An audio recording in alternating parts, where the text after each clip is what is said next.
ட்ராமாவோட ஸ்டார்டிங்லேயே தங்கச்சியோட ஹஸ்பண்ட்னு கூட பார்க்காம அக்கா அவனை ஏமாற்றி கல்யாணம் பண்ணணும்னு நினைக்கிறா.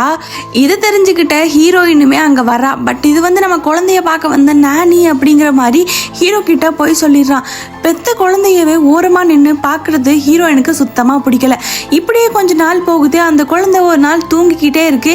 என்னாச்சுன்னு தெரியாமல் அங்கே இருக்கவங்கெல்லாம் எழுப்பி கூட பார்க்குறாங்க. அப்போ தான் தெரியுது அந்த குழந்தை ஏதோ டேப்லெட் சாப்பிட்ருக்கு அப்படின்னு. ஹீரோயினோட அக்கா தான் தெரியாமல் ஏதோ கொடுத்துருப்பாங்க. பட் இந்த பழியெல்லாம் தங்கச்சி மேலே போட்டணும் அப்படிங்கிறதுக்காக அவளை போட்டு பயங்கரமாக அடிக்கிறா. அந்த நேரத்தில் ஹீரோ வந்துடுறான். அப்போ தான் தெரியுது ஹீரோக்கு எல்லா உண்மையும் தெரிஞ்சிடுது. அவங்க அக்கா தான் நம்மளை ஏமாற்றி இந்த வீட்டுக்குள்ளே வந்திருக்கா அப்படின்னு. ஹாஸ்பிட்டலில் ஹீரோ ஹீரோயினை சேர்க்கிறா. ஹீரோயின் குணமானதும் ஹீரோ கிட்ட சொல்லாமே அவங்க அக்கா கிட்ட உன்னை போய் நம்பின பாரு அப்படி சொல்லி அவ மேலே கோவத்தெல்லாம் காட்டிட்டு அங்கிருந்து நடந்து போயிடுறா. ஹீரோவும் அவளை எங்கெங்கேயோ தேடுறான். ஆனால் ஹீரோயின் கிடைக்கல. அதுக்கப்புறம் ஹீரோவோட பிஏ மூலியமாக தெரிய வருது ஹீரோயின் ஃபுட் டெலிவரி வேலை பார்த்துட்டு இருக்கா அப்படின்னு. ஹீரோவோட கம்பெனிக்கு ஃபுட் டெலிவரியை கொண்டு வர வைக்கிறாங்க. இதுக்கப்புறம் என்னாச்சு அப்படிங்கிறத நெக்ஸ்ட் பார்ட்டில் பார்க்கலாம்.